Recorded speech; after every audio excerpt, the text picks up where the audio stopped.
Hello guys! Bago lumipad, tara samahan nyo muna ako, magpahid muna tayo guys.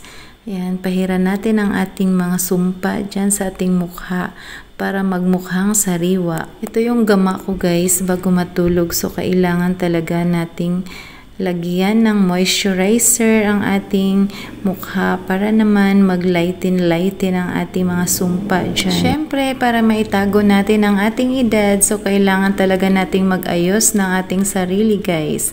Ayan, ang ating mga sumpa ay dapat natin yang ilalighten. Gamitin natin ang mga bagong teknolohiya ngayon. Ewan ko rin guys kung bakit talaga naman ang mukha talaga natin ang pinakaunang tinitingnan ng ating mga marikoy. Oo, bago pa man mapunta sa ibang mga parte ng ating katawan. Siyempre, kung maganda, umaayos ang ating mukha ay kaya-aya tayo sa ating mga beshi. Yan, so kailangan nating mag-ayos lang guys para hindi naman tayo magmukhang bilasa kahit nasa bahay lang tayo. O diba? Ganito tayong mga babae guys, marami tayong mga pahid dito, pahid doon sa ating mga sarili bago matulog. Oo, kinakaugalian na talaga yan nating mga babae na mag-ayos ng ating mga sarili bago matulog. Ang dami ko rin talagang ginawa nitong buong maghapon guys. Kaya sa totoo lang, ngayon pa lang ako nakapagligo at pagkatapos ko talagang maligo at yan na talaga yung aking gagawin.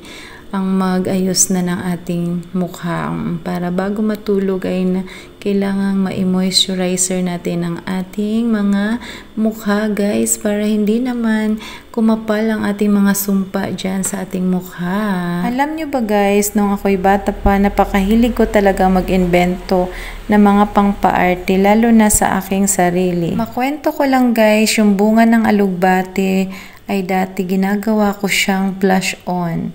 O, diba? Ganun guys, ka-advance ako mag-isip. At dahil nga guys, laking probinsya ako, meron pa akong isang bagay na na-invento, which is ang lawat guys, na napakabisa at napakaganda itong i-apply sa ating buhok. Ito ay nagpapakapal ng aking buhok nung nasa probinsya pa ako guys. Oo. Ang pangalan nito ay lawat. Maliban sa lawat guys, gumagamit din ako ng gatanyang niyog para pangpakapal sa aking buhok. Madaming mga natural plants sa probinsya guys na para ma-maintain lang natin ang ating kalusugan. So, yun lang guys ang aking kwento sa inyo. Sana marami kayong matutunan. Ayan. Kung gusto nyo pang malaman ng buhay probinsya, ikakwento ko pa ito sa next vlog ko.